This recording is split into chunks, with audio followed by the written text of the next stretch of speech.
We survived the Grapevine Sailing Club experience. Kim, any yes, updates? we did.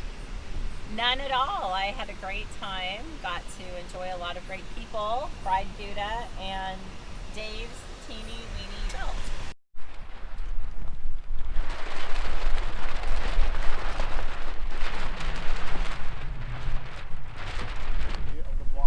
It's a good thing Chuck was here to show you how to drop your jib. Nice job, Chuck. Thanks, Chuck. Thanks, Chuck.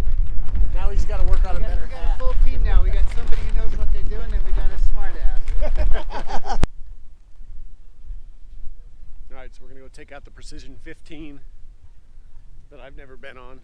It's a pretty cool boat, and the wind is actually honking, as you probably just saw by that sail.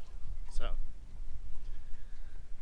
hope we don't dump this boat with Mr. Miles on board, which, by the way, the boat is appropriately named Mr. Miles.